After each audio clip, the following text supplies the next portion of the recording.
All right. Let's get our Facebook folks popping, and then we can get it rolling. We got their wheels spinning. We got right 1 and 2. All right, welcome in. It is Tuesday evening, the 14th. It's time for an episode of Building the Broncos. Carl, it came a little later than we thought, but sooner than we'd hoped. It is the offseason for the Denver Broncos. Obviously, Denver goes up to Buffalo and gets beat pretty badly in that game. Yeah. You had a lot of hope early on, that great first drive. Finally, you have Nix to Franklin connect, and then kind of all downhill from there, and really rapidly downhill after the Will Lutz doink, the lowercase or all caps bold doink. What an unfortunate sound for Broncos country, but here we are. What a great season. I'll give you the floor first as we let people trickle in, but good season, right? I mean, gosh, first time we finally get to watch a playoff team. Yeah, I've had some people say, hey, we shouldn't talk about this being a good season after a loss like that. And others, I get it. Like you can have the immediate pain of losing and hoping that our team could go further. And it, like I said, it was not a good game.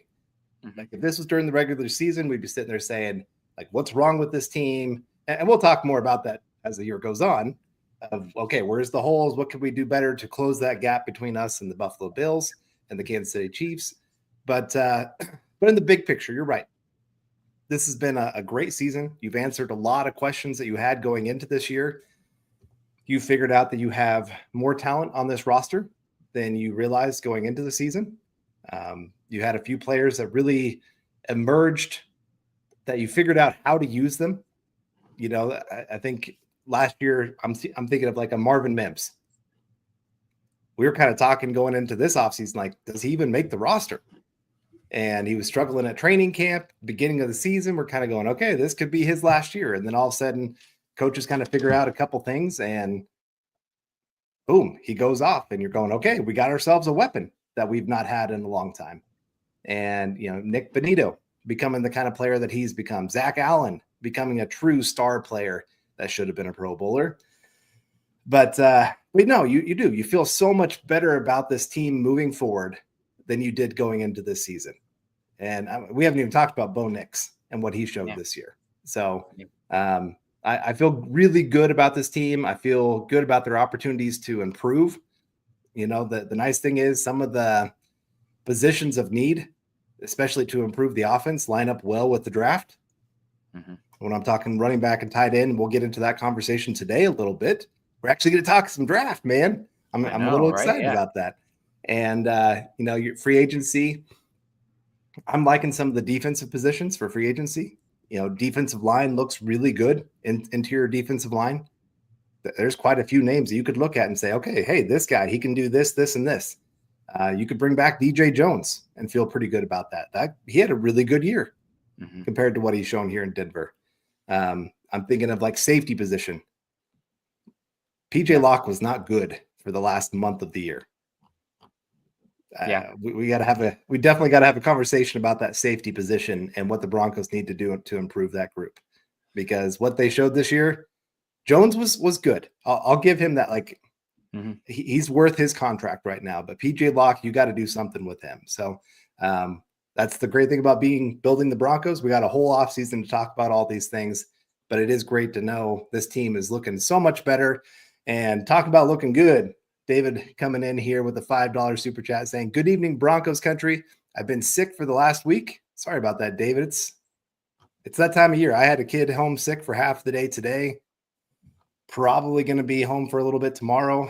I know you've had some things going on with your family as well. So it's just that time of year. So hopefully you're getting on the mend there, David. But glad to see you here tonight saying hashtag let's go Bo, hashtag MHH for life, hashtag Buckham ×3. Hashtag Denver Broncos for life. Good to see you, David. Thanks for being here, even though you're not feeling 100%.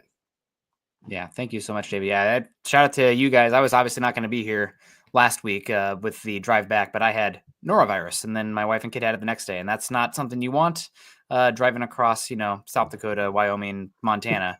Not a lot of exits, not a lot of toilets, but we made it, and hope you're feeling better, David. Appreciate you so much, and always appreciate your optimism coming in. I mean, I don't remember what your hashtag 10 was, 10 and 6 or whatever, 10 but and 7, 10 and 7. But Denver got there, and I'll be curious to see, obviously a long offseason ahead, but I'll be curious to see what the optimism looks like for next season right now. We know who the Broncos play. We don't know when they play. Based on my family's, I have my sister, her husband, big Packer fans. Try to probably get to Denver for that Green Bay game, but we'll see. Michael Ronquillo also come in and says, good evening, Nick and Carl. I'm building the Broncos. Go, Bo Broncos. Go, Michael. Appreciate you so much. Michael is always he's definitely a favorite in this chat. Never been an underdog in the Building the Broncos podcast. That's for sure. And talking about underdog, we want to go ahead and get into talking about a great group that has been supporting us for a long time here. Underdog is the place to play if you're a sports fan looking to win money while watching sports. Join over 5 million fans who are already playing on Underdog. With their pick'em game, you could win money by making entries with your favorite players. Compete against other players just by selecting higher or lower on 2 or more players' stats, and you could win up to 1,000 times your money. Turn every touchdown into a win with Underdog. With their champs game, you can win up to 1,000 times your money just by choosing higher or lower on player stats such as passing yards, interceptions, touchdowns, and much more. I don't know, but the Bills-Ravens games are going to be exciting, but maybe you want to get a little bit more skin in the action. Or heck, college football championship on Monday. Every dog deserves a second chance, and with the Underdog Rescues, you can get your money back and receive a promo if an early injury causes your entry to lose. Download the Underdog app today and use code MHuddle to get up to $1,000 in bonus cash instantly. Again, download the Underdog app today and use our code MHuddle to get up to $1,000 in bonus cash instantly. Every player, every touchdown, just select higher or lower on Underdog. Must be 18 plus, 19 plus in Alabama, Nebraska, 19 plus in Colorado for some games, 21 plus in Massachusetts and Arizona, and present in a state where Underdog Fantasy operates. Terms apply. Void in Colorado. Concerned with your play, call 1-800-GAMBLER or visit ncpgambling.org. Arizona, 1-800-NEXT-STEP or text NEXT-STEP to 53342. New York, call the 24/7 Hope line at 1-8778-HOPE-NY or text HOPE-NY. So let's keep going here. Obviously, we are talking Broncos here. What a great season. We'll have a chance to, what we got wrong, what we got right. And again, messaging, it's a disappointing end for the Broncos this season.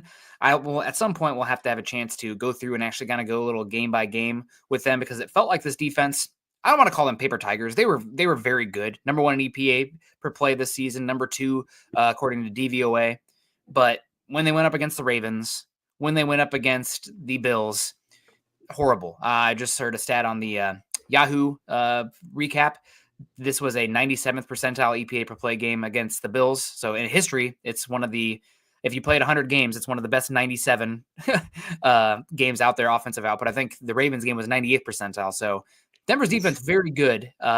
Against some of those better teams, not so much. I don't want to say, again, not paper tigers or anything like that, but maybe a little bit front runners. Going into the playoffs, I probably would have had them 3rd or 4th best defense. The Texans probably up there. Eagles would probably be my number 1 defense. And how the Ravens played second half of the season. They were the best defense, I think, from week 9 on, according to a lot of advanced metrics. So Denver's defense, very good, got exposed there. And so that's unfortunate, no doubt, but they were much better than we had thought this season. Allen, Benito, Moss, of course, DJ Jones, a bounce back this season. Cooper, just really good defense. The other area, obviously, we didn't know what Bo Nix would be. I thought he was a day 2 quarterback. He ends up looking like the 2nd or 3rd best quarterback out of the 4 or 5 that played. And that's not even fair to Bo Nix. Like, I think it'd be even better if you talked to like the last 3 years, like 2 years ago's draft. That was the Kenny Pickett, Desmond Ridder one. Definitely the best quarterback out of those guys. And kind of up and down yo-yoing with CJ Stroud, yo-yoing also with Young, but he's right there in the conversation with those guys. So definitely, I thought Bo Nix was more of a day 2 quarterback based on what I saw at Oregon. Based on the NFL, Denver got a steal at 12. And He looks like somebody that I'm really excited to build around. And the team can maybe put a little bit on his back, more on his plate going forward, as long as his traverse processes are are all healed. The news we found out this week about his injury. Yeah, it's amazing. He never really showed it a whole lot. I kind of remember the play that it happened on, where he kind of grabbed his back and kind of winced off the field, but it didn't stop him from playing the rest of the game. And obviously he played the very next game and it didn't miss anything this year. So guys, tough as nails, had a great season. And, we talked about it all year of, you got to get this guy some weapons. Sutton was really good, proved that he deserves to be on this team playing at the contract that he's got right now. I'll have to see what the Broncos do with that contract. Maybe you get an extension going there to free up a little bit of cap space. And then Marvin Mims, like I said, he's proving to be a really nice weapon. I don't know how much you can call him a wide receiver per se, just because they used him in a lot of different ways beyond just a traditional wide receiver. Mm-hmm. And yeah, we're talking a little bit about the draft today. Like I said, some first round ideas. And there's another receiver in the first round that kind of reminds me a lot of how the Broncos try to use Marvin Mims. It's part of the reason that I don't really think the Broncos will go that way in the draft, just because what do you do when you got two of those kind of guys? You know, you can't have them both going in motion. You can't have them both in the backfield like that. I don't know. You've always talked about a wide receiver core needs to have kind of like a basketball team. You need some big guys. You need some fast guys. You need some guys with some moves that can win the one-on-one battles, all those kind of things. And you don't want a bunch of the same, because it's hard to know how to use all those guys when they're all trying to go to the exact same spot. So unless they're all like elite at whatever skill, like if I could have, on the field 3 Tyreek Hills, like, oh no, like that's kind of what the Dolphins did to a certain extent. So if you can't have, aces across the board in other areas, then yeah, you want to diversify your portfolio, so to speak. Right. And obviously running back's going to be a big talking point the entire offseason of what are the Broncos going to do there. And I had somebody, they posted earlier on the MHH Facebook page, and they said, why are people complaining about the run game? Broncos had the 16th best run game. They're at least average. Well, the problem was that there was a lot of missed yards. Mm-hmm. The offensive line was kind of up and down as run blockers, I will say. I would say they were more positive than negative. But it's hard when your running back many times is not going where you need them to go. How do you know how to block when you're trying to open up a hole and the running back goes, nope, I don't like that one. I'm going over here. And you've got this play block. There's one in this last game against the Bills. It was perfectly blocked up. Running back didn't get hit until they were 7 yards down the field.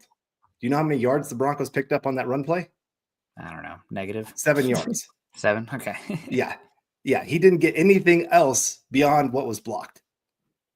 And that's where you get into why running back becomes important. If you can find somebody that can get you the yards beyond expected, we're talking about the Saquon Barkley, who should be in the MVP conversation. They're not talking about him enough for having a 2,000-yard season. And, that's a guy that makes somebody miss and all of a sudden goes and turns it into a really big positive play. If the Broncos can get something like that, I'm talking about the number 1 running back in the NFL right now. But if you can get a top 10 running back, how much does that change how teams have to play the Broncos? How much does that change how you can free up wide receivers going down the field? Does it change how you can do your play action offense? And even that 16th ranked rush offense, how much of that is just Bo Nix scrambling to go pick up positive yards in the run game? So there's a lot of meat left on the bone because of the lack of a run game. Yeah, and we see David Youngkin coming in saying, evening, we need tight end and wide receiver that will take pressure off of Sutton. And I would say running back, but we very seldom use them. So why waste a pick on a player that only gets maybe 10 carries a game? Because it's not just the carries, David. Your number 2 target player in the offense this season, Javonte Williams. That just kind of a case in point here. I mean, it's a microcosm on the whole season, but you have a little bit more fleet-footed all-around running back in that play to close the second quarter where Javonte Williams, turf monster, gets him. That's a 40-yard play. That's about as easy of a explosive play as you can get in the NFL. Javonte Williams loses his footing. I mean, you plug in one of the top 5 or 6 running backs in this class in there. I mean, not only is that potentially, down the field, that could be a touchdown. I mean, heck, you never know when you have the explosive players. So Denver definitely needs to address the running back position. They need I'll say tight end or wide receiver. They just need another pass catcher that can be part of the progression that they can play matchup games with. I think the obvious open area when you look at the roster is tight end, especially with the way Peyton wants to play a little bit heavier personnel, condensed formations. But I don't think it necessarily has to be a tight end. They just need one more mouth to feed. And also to your point about Marvin Mims, I think it needs to be I've been calling it a passive receiver. Now, what do I mean by that? We have all these great ideas about these pass catchers who are featured a lot in college offenses. where they're not playing against NFL guys and they're far and away the best player on this team. And I feel like a lot of times, unless they're like a S-tier athlete, it doesn't really translate to the NFL. I mean, you have Laviska Shenault, they're doing everything they can to get the ball in Laviska's hands. It doesn't really work in the NFL. Treylon Burks, there's just more guys like that. So I want somebody who's a little bit more of a passive receiver where they're part of the progression, but you don't have to force feed them or design it around them. I think that's very rare. You have to have like a Percy Harvin caliber athlete for that to work. And that's kind of a hard guy. So we'll see, but wide receiver, tight end, either of those areas. And also, I mean, of course, we still got to talk about the defense. I know that everybody wants to get weapons right now for Bo Nix, but the best defenses outside of Denver, the stat I found last week. So out of the 7 teams that made the playoffs in the AFC, the top 7 defenses in the AFC made it. Defense still matters. And I know a lot of people, the defense is this good, they're going to be that good again. Not necessarily. You have to keep refortifying the position. And we saw against good offenses, they have warts. I think Cooper and Benito, they're good edge rushers. I don't think he got a superhero one there. I know that might be sacrilegious to say about Benito. He's got some wart. He's some limitations. You love to have him. You love to have Cooper. We'll see. That's not a position that they have to address, but like if there was somebody that they thought could be a superstar pass rusher there, yeah, for sure. Probably not happening at 20, especially the Falcons would take him at 15 beforehand. Hello, Scott, in the background. No, they wouldn't. They'd pass him for sure, and then Denver would take him. They'd take another weapon. That's what they probably need. Tight end again. That's the key. You have a defensive line. All 4 of the top snap getters on the interior defensive line for the Broncos are set to be free agents after 2025. So that's a room. And if let's say you bring back every single one of those guys, every single one would be a 3rd contract player. That is not how you want to build any positional group on an NFL team. A team full of 30-plus-year-olds on one position, the wear and tear defensive line, that's bad business. So that's the defensive lines area. And obviously we saw in the defense down the stretch, they need some playmakers in the back 7. Safety, linebacker, doesn't necessarily have to be a draft pick or early draft pick, so to speak. But those are areas where just because we're kind of tunnel focused on offensive weapon right now, there's a linebacker or safety, the same vein as far as valuation goes, or the economics of the position, same vein as running back and tight end. There's a safety or linebacker there you love. I don't think you should forsake them just to have to get a weapon. Yeah. I mean, we can get into our discussion today of 1st-round picks. It's obviously been finalized where the Broncos are picking and some names that could be available there. I don't think he'll make it to 20, but like a Malachi Starks for the safety position. There's a guy, he proved he could play down in the box. He can play deep. He could play slot corner if you need him to at times. If you look at his, play distribution, it's kind of like a Derwin James where they even had him on the defensive line at different times. They had him play linebacker. It just kind of, they played matchup wherever they needed him. He'd go out there and be that kind of guy. And so if he makes it to 20, I really don't mind the Broncos saying, hey, let's add to this secondary. Let's get a guy that can go out there and cover. He can be out there in zone and not be a liability. That PJ Locke, I know we can talk about how controversial was it a touchdown, was it not, that he gave up on that 4th and 1 play.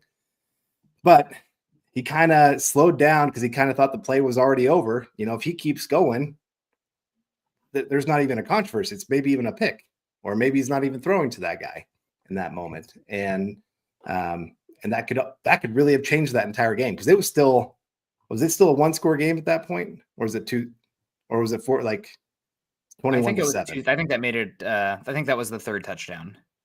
Okay, so it made it 21-7. I think so. Yeah. Okay, but I mean, it was only 14-7 at that point.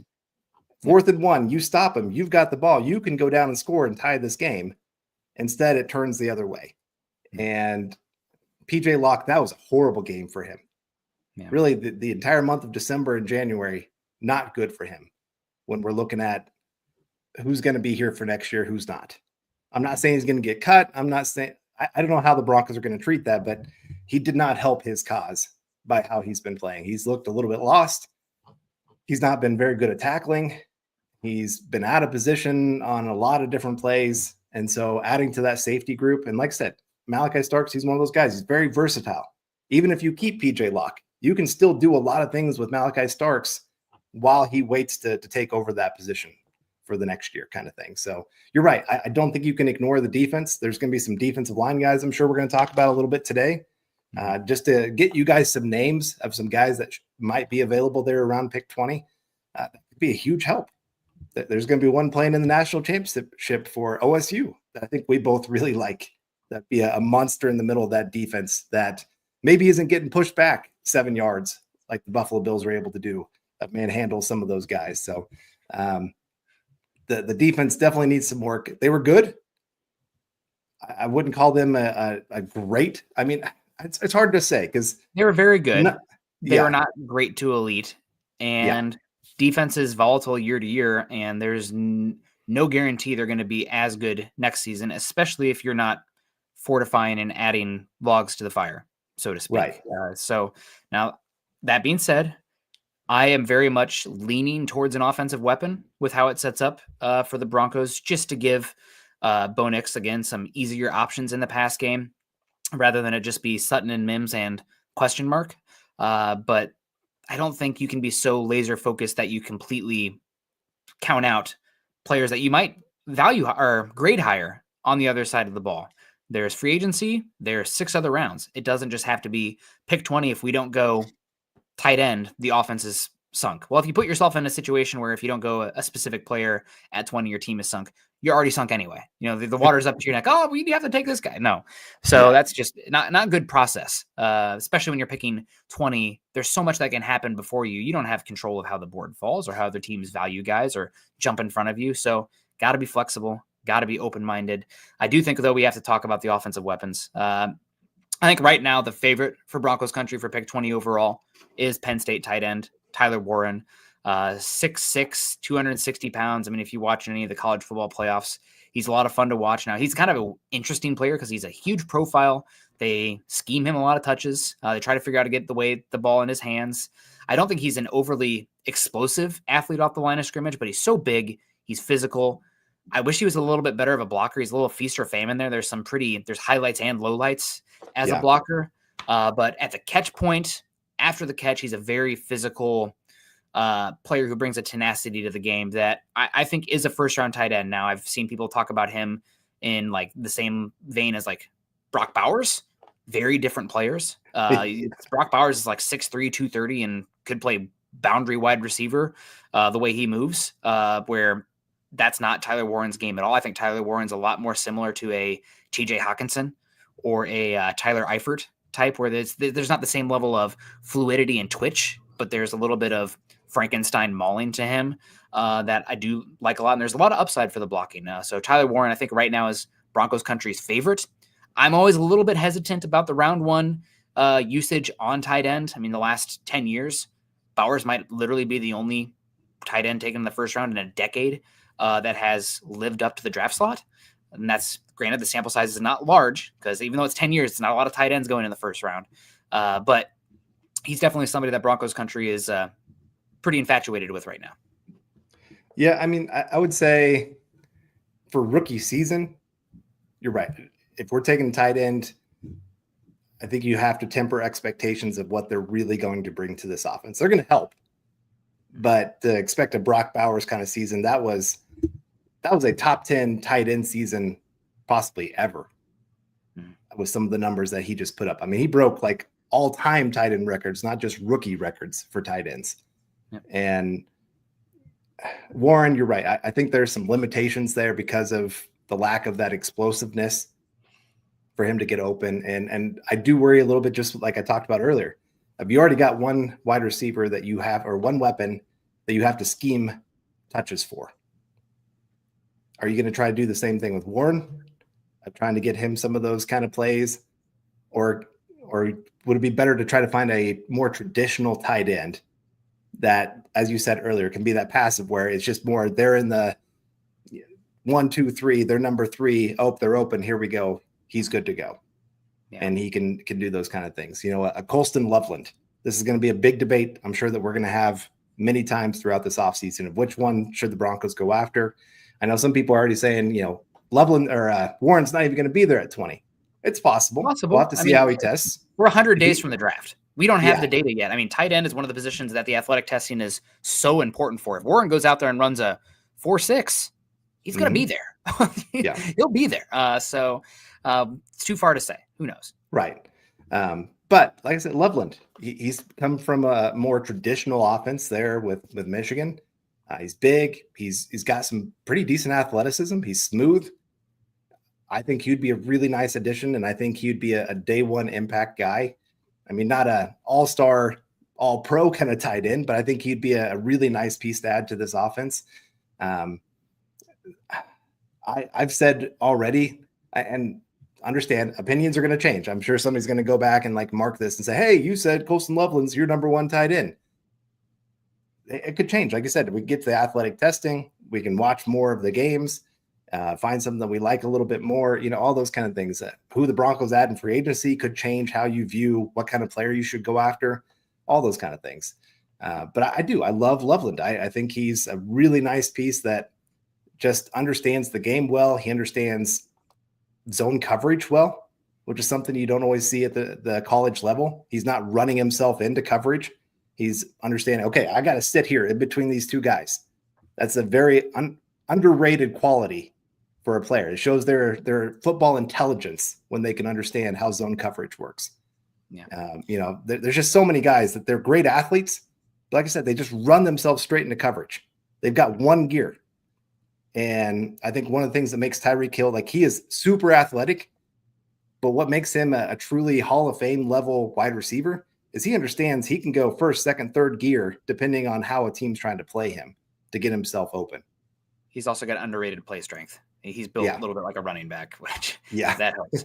I mean, I think it's going to be a long debate for Loveland and Warren. And because Warren is bigger and he has more of the highlight blocks, I feel like people believe he's definitely a better inline option, but I think Loveland has the want to as well. And you don't play at Michigan without that. Now, granted, Loveland was utilized almost as much as a little Jordan Humphrey type for this Broncos offense. So there's a role there, but it's that big slot. I mean, if you're talking about historical Saints, Sean Payton things, I think he's more of a Marcus Colston than he is a Jimmy Graham, where I think Warren's more of a Graham. But there's roles either way. So I don't think it's obvious either one way or the other for these guys. We have a lot of process to go. I mean, when you watch Loveland, I feel like he's definitely the more twitched up player. He's 15 pounds lighter. He's definitely a better route runner. I do have questions about his yak. The ability of the ball in his hands after the catch was not great this season, but he had horrific quarterback play at Michigan this season compared to Penn State, which, I mean, everybody saw Aller struggle against Notre Dame, but they were talking about him being a first rounder. And again, a lot of schemed touches for him, which is fun. I mean, you can see a lot of stuff for him. How replicable is that to the league? So those are your first two tight ends right there. I don't think there's going to be another tight end in the discussion for the Broncos at 20, and a lot of people want that. The big guy that I think people, other than Warren, the other one that people really want is Broncos running back Ashton Jeanty. We'll see if he's there. I think if he falls past the Cowboys at 12, there's going to be a serious conversation for the Broncos to potentially move up for him. Now, I am not an advocate for that with how deep the running back class is. Denver's had so few top 100 picks in the last 3 seasons that I think you just need to get some youth and draft picks on, especially with the way they've hit on those picks. I think you want to have those top 100 picks without giving up for a running back. But Jeanty is pretty darn special. I don't think he's as good as Bijan Robinson was coming out. I think Bijan had a little bit better feet. There's just a little bit more fluidity to him, but the balance that Jeanty has is unbelievable. And one aspect about Jeanty that I've heard is really good that I don't think was allowed to be showcased as much as he has the ability is as a pass catcher. Apparently there's a lot of love for him as a pass catcher out, even, flexed out in pattern. So we'll see. Kind of a fun fact about Jeanty. I think I saw this. You guys can correct me if I'm wrong. He played at the same high school as Marvin Mims. Maybe it was the same district. I know there's some connection with Jeanty and Marvin Mims. So you guys can correct me if I'm wrong there. But Jeanty, I think, if he fell to 20, I think it's a no-brainer. I'm typically pretty running backs, not round one value. But with where this team is at, I mean, you have a 4-year window right now with Bo Nix on the rookie cost control. And this team, I saw somebody in here said, I think it was Pearl, said we need instant offense, an instant playmaker. No guarantee for that for tight end. What Bowers is doing is, unprecedented. We have not seen a rookie tight end like this ever. To think that that's a norm, it'd be like, I don't know, winning the lottery 2 times in a row. It's just like I would not expect Warren or Loveland to come in and have Bowers impact day one. Typically, historically, tight ends take a couple seasons to get it together. And Warren's still pretty raw. Played a quarterback in high school, and this was really his first year as an impact player. It didn't have that, what is it, the Debbie players love the breakout age. Loveland had an earlier breakout age than Warren. But Genty's the guy. I mean, if he's there at 20, I think it's a no-brainer. But I just don't know if he's there, and I don't know if I'd want to trade up for him. But that said, man, if you add him to this offense, you instantly raise the floor by so much.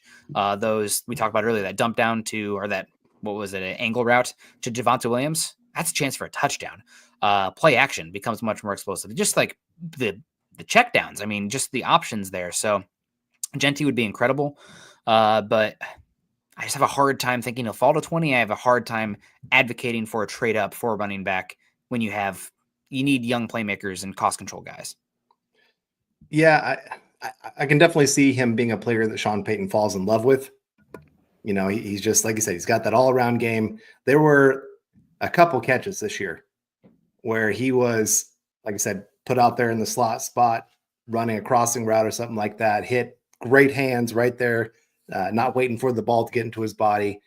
Those kind of things are the things I look for. You know, are they more of a natural catcher? You see a lot of these players. I was watching something the other day, and they said, "Why did this guy jump? You know, the ball was at his chest level, and he jumped to catch it."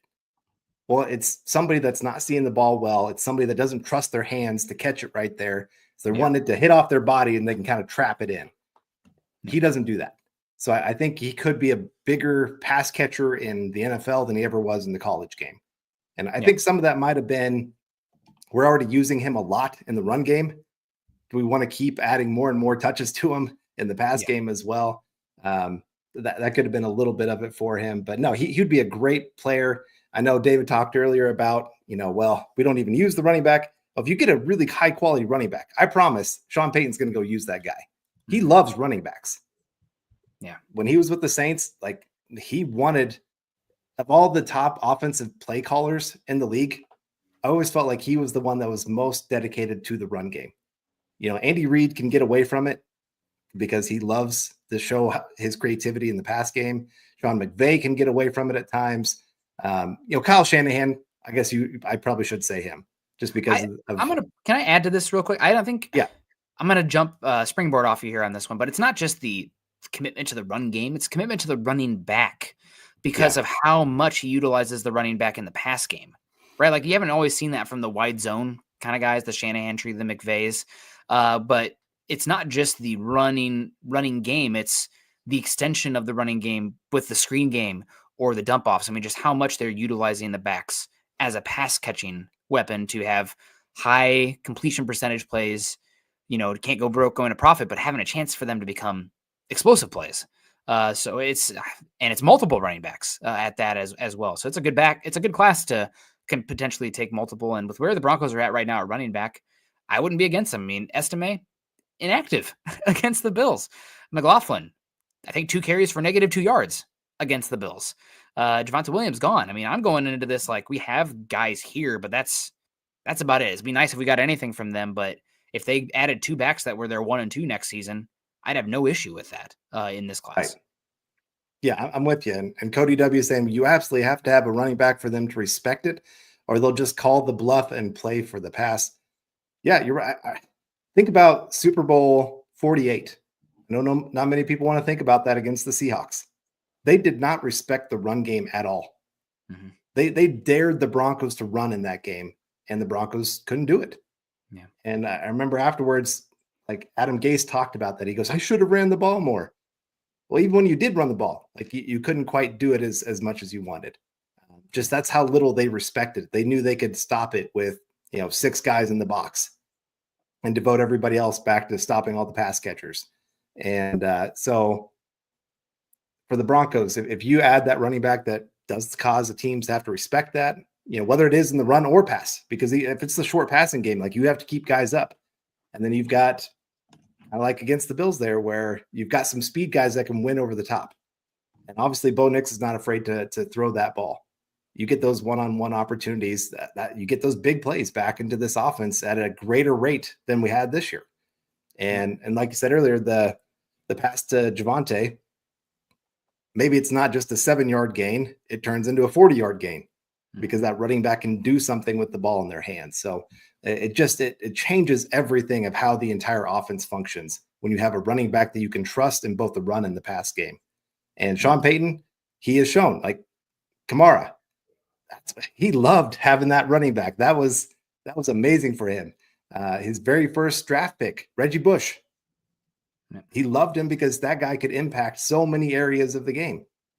Took Mark Ingram as well. Yeah, Mark Ingram, like he is always shown, like these are the kind of running backs that I want because these are important, and he uses high draft picks to get them. So I do expect a first or second round pick used on a running back. I do expect tight end to be a day 1 or day 2 pick. I'm not sure where in there, but I expect the Broncos to really commit to finding those kind of guys that can change the dynamics of how teams can play this offense. Yeah, I mean, just to add to your point too, I could not find any verification of this, so it could just be hot air. But when Sean Payton was brought in, I remember, I don't know if we discussed it, but we definitely had heard that Sean Payton loves Jahmyr Gibbs. Is there any way to go up and get Jahmyr Gibbs? You didn't have a pick until the 3rd round. No chance. He went 12 overall. So could not find that. So you can call that unsubstantiated. But I mean, that's a 12 premium selection at a running back, not a premium position, but a premium selection. And then this last season, we do have substantiated evidence. Denver offered Josh Jacobs a big contract. He chose the Packers because he wanted to play for a playoff contending team. Joke's on him. You know, we got eliminated first, but same. Right. So 3 hours longer of a career or season for him. And that's despite all the dead cap this season had. And this team definitely in a rebuilding season, right? So, I mean, there's plenty of evidence that Sean Payton wants a running back, not happy with the room right now, and they're going to look for somebody that they can feature. There are 2 more running backs, I believe, that are worthy of discussion in the first round right now. You have Omarion Hampton out of North Carolina. He 20, I feel like maybe is a little early still for him, but you know, if you lose out on Genty, I would not be shocked if the Broncos went that way. Still, he's pretty complete back as well. Has good speed, good open field speed, good power. I've questioned the vision a little bit sometimes with him. That's my biggest issue with his play sometimes, but very talented running back. And also Caleb Johnson at Iowa, who outside of Genty had the most 20+ yard runs this season. Like he was second in broken yards, and that was, you know, Big Ten slate as well. So he had a great season. He's interesting because Iowa was such a terrible pass team that you didn't really get to see him as a pass protector or a pass catcher very often. So there are questions with that evaluation, but he's 6'2", 6'2", 225, 6 foot, 225. And his vision, his feet for his size are amazing. So those are the other guys that are worthy of a shout out. Yeah, I wouldn't mind any of those 3 running backs. Like I said, just depending where they would be taken for the Broncos. But if you could get Genty in round 1 without having to trade up, that would be the dream. If you could get in the 2nd round and take a Caleb Johnson, man, I would be excited about what that would mean for the run game. Because looking, like you said, you watch more Iowa football than I did, but like teams didn't respect anything other than him on that offense, and they still couldn't stop him. Yeah. It just, you don't see that very often. Like I said, especially Big Ten, where defense rules, you got big guys up front, and for him to be able to find some of those holes that just, I couldn't see it, but somehow he found it, and he would just squirm right through it, and boom, all of a sudden there he goes. He's one of my favorite players to watch this year, just because of how much was stacked against him, literally and figuratively. And yet he still went out there and had a lot of success. Yeah, he's awesome. Running style wise, not as a pass catcher, but running style wise, it kind of reminds me of Todd Gurley. Just kind of that square, really powerful. Feet are way too good for the size that he has, and just kind of has a really good pace to him. And if he gets to the 2nd level, he can string moves together to just power through and keep balance. So he's pretty awesome. He's a good running back, and Iowa had one of the worst passing offenses this season. I think he faced either the 1st or 2nd most 8-man boxes. Didn't matter. So any of those 3 running backs, I think all 3 have a chance to go in the 1st round. If Genty's definitely going in the 1st round. Hampton / Johnson, if they don't go in the first round, they'll be one of the first 10 picks off the board in the second round. I have very little doubt about that. After that, probably have to talk wide receiver at least a little bit.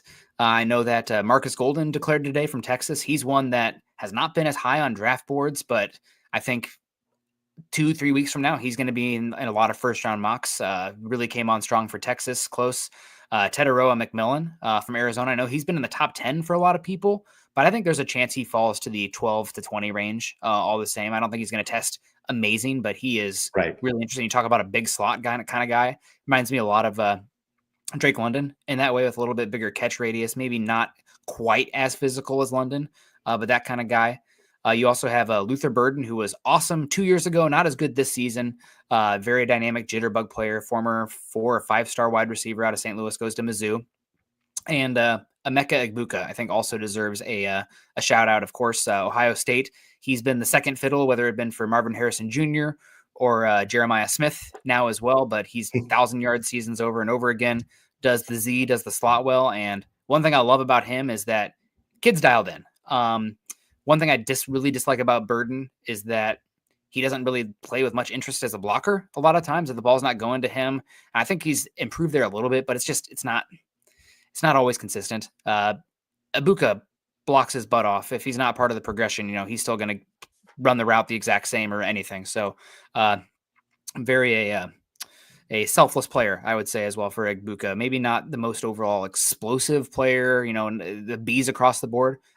The comparison I've seen with him that I like a lot is and Amon-Ra St. Brown. Just a very feisty slot Z guy, really good route runner, going to do all the right things. So like him a lot. Of the wide receivers that I think would give the Broncos the most day one impact, I think Egbuka is probably my guy. Like you said, he does all the little things right. He's a hard worker. He doesn't have to be the star to make an impact in a game. So, you got Cortland Sutton, who's going to be your number one. He can be the number two, and he can pick up the first downs when you need him to. I'm thinking of like Troy Franklin. I know he had the big touchdown, but he also had a couple really bad drops. You put Egbuka in those, he doesn't drop a whole lot of passes. Like, he's a very consistent guy in every area of the game. He's a great route runner. He understands football. I talked about that earlier, of the understanding zone coverage, where to sit down. He really is. I think he's one of I usually didn't go for those kind of guys earlier when we would do wide receiver evaluations, just because I'm like, I need that one thing that makes me go, this is why this guy's going to be great in the NFL. But sometimes it is that guy that just does everything right becomes really good in the NFL. And I'm really coming around on him a lot more. Luther Burden, he's the guy I was talking about earlier, that he's a lot like Marvin Mims. There's a lot of similarities to their games. Yards after catch, great. I mean, it's incredible what he can do with the ball in his hands. Yeah. But you have to scheme plays for him. There's just a lot of that at Missouri, where they're going, we got to find a way to get the ball to him. And so it's a lot of screen passes, slot fade plays. He helps in the punt and kickoff cover or return area as well. So I just feel like there'd be just too much crossover between those two. Not saying I'm Luther Burden. He's a great weapon and athletic beyond belief. And like I said, you get the ball in his hands, go watch out. This guy can make a few people miss. And so if the Broncos took him, I would understand, because, Sean Payton, he's figured out how to get the most out of those kind of guys. Yeah. I really want to see them find that true number 2 wide receiver that you can depend on to make those big catches when it comes their way. That they don't need 10 touches to be able to do something. If he gets 4 catches a game, those are 4 impact plays that really keep the offense on track, going when they need him to. They just come up with that catch. And I was hoping Vele would be that. He was that a little bit for like about 3 games, but he really tailed off as the season went on. And it just seemed like he kind of got overwhelmed a little bit, even in this last game. I thought this would be a big game for him, because he's been pretty darn good when the ball comes his way, catching the ball, but he had a couple drops. So that's why I think Egbuka, he'd be, of all the guys we've talked about other than Genty, I think he would probably be the biggest day one impact guy for the Broncos. He would be very fun and does, like you said, does everything well. And I don't know how much we should be looking at what the Lions have done for Sean Payton. I mean, I know that it's kind of the same tree, so to speak, but I do see some Amon-Ra St. Brown. Also, I know coming out of high school, he tested really well. He just doesn't play like a speedster. And I don't know if that's Yeah. because he's just so precise and controlled and everything, but doesn't always necessarily play explosive, but can get open, good player, flashes his hands late, does all the things well.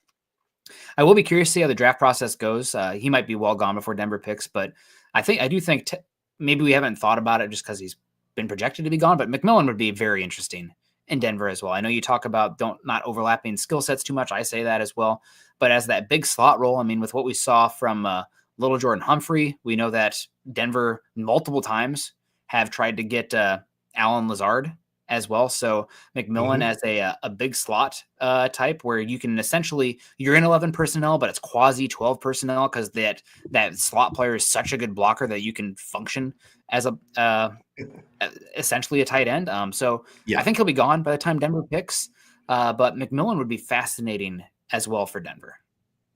Yeah. So Peyton does like bigger wide receivers. So I don't think he would shy away. If he fell to 20, I think the Broncos would run to the podium and say, yep, we'll take this. I know you've got Sutton, but how much longer is Sutton going to be around?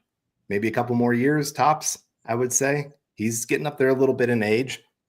And so you're going to be needing to replace him at some point anyway. And just having a couple bigger guys on the outside or even having them go there in the slot, it gives you a lot of choices of how you can run that offense too. So I would definitely not mind that pick if he happened to fall that far. Like I said, I don't think he's going to test well.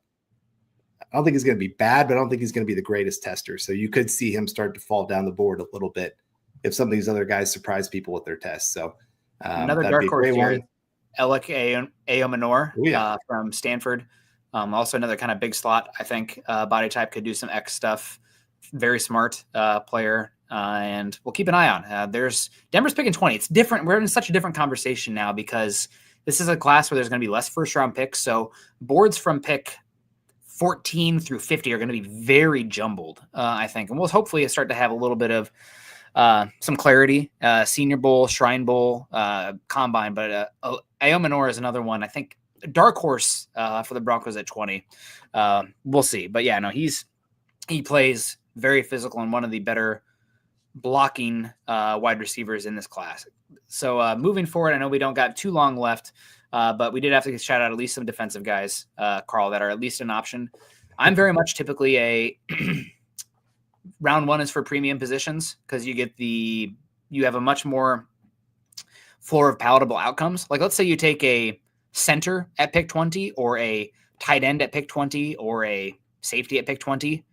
If they don't end up a top 6 player at their position, top 5 player at their position by year 3, year 4, you're not getting very good return on investment comparatively, which is a hard ask. It's not really fair, but like that's kind of what you're talking about because of just the cost you put into that player with the giving up the first round pick and the rookie pay scale. You're not getting a return on investment where let's say you take a wide receiver and they end up the 20th best wide receiver, but you're paying them like the 50th best wide receiver. Well, that's okay. That's fine. Wide receiver is hard to find and it's expensive. You do that with a tight end and he ends up only being the 20th best tight end in the league. He's going to be paid like a top 10 tight end based on your first round pick. You need more than that from a pick that high. So it's the range of outcomes. It's not always the optimum outcome. It's what's palatable for the spectrum.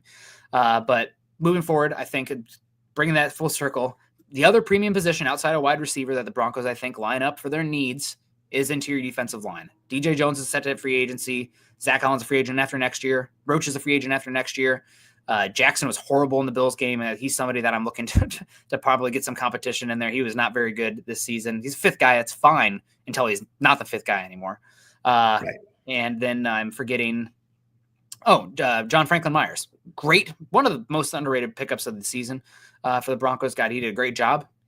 Again, 3rd-year contract guy, a free agent after 2026. Defensive line is a position that it's kind of like a gas tank. Like if you're driving in the middle of the desert and the gas light comes on, you still have a little bit of gas left, but if you wait until that moment, you're already screwed.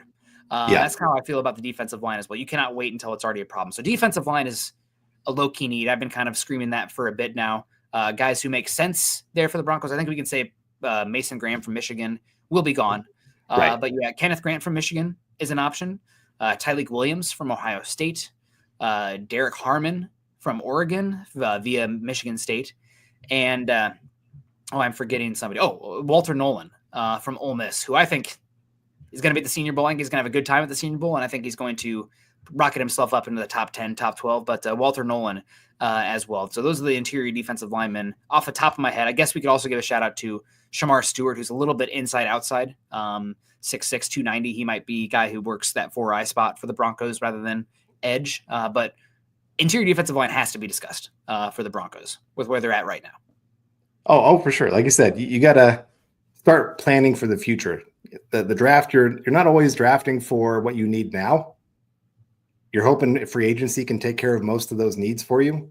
You're hoping for the next year, their sophomore year, the second year in the league, that guy can step up and become your next big player for you. And like you said earlier, the defensive line could be pretty bare after the 25 season. I do expect them to get a contract worked out with Zach Allen.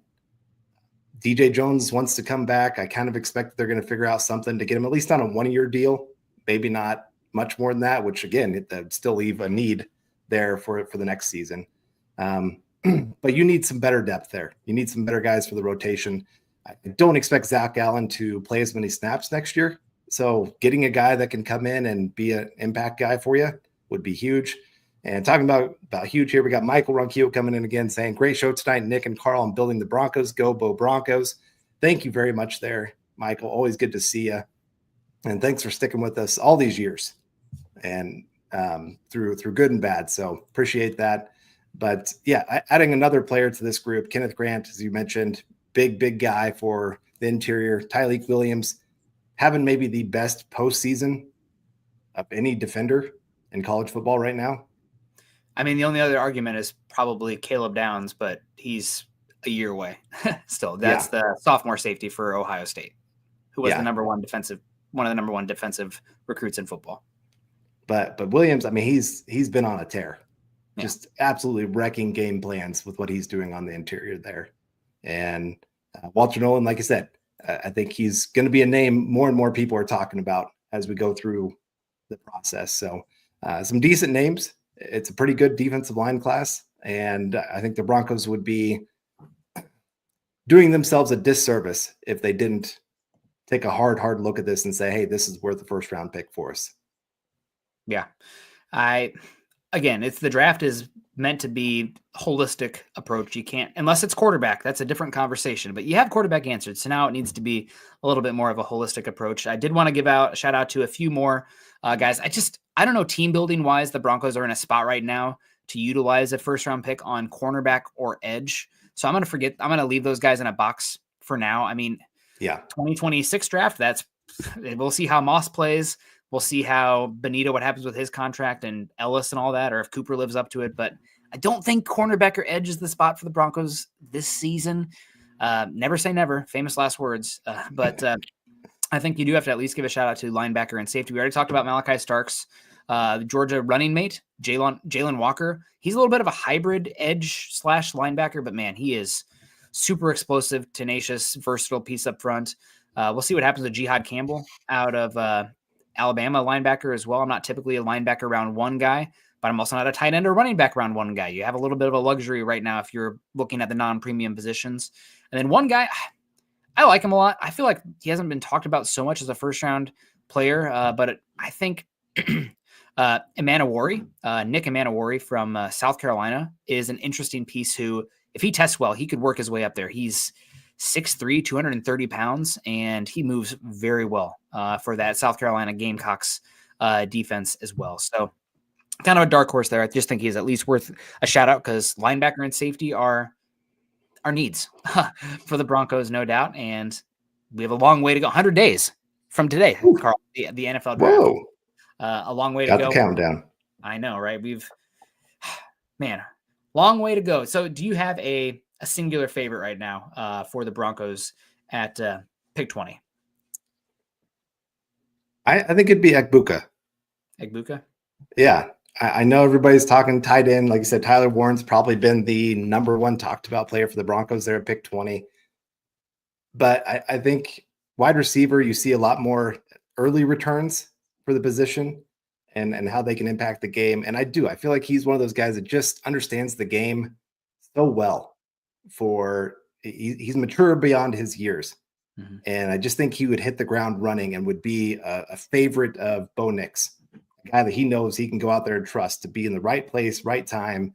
Somebody Sean Payton's going to love because of likes those smart guys that just go make you the place. He's not going to do anything completely special for you of make guys miss. He has some of that, but it's not going to be, that's not going to be his role. That's a Marvin Mims kind of thing.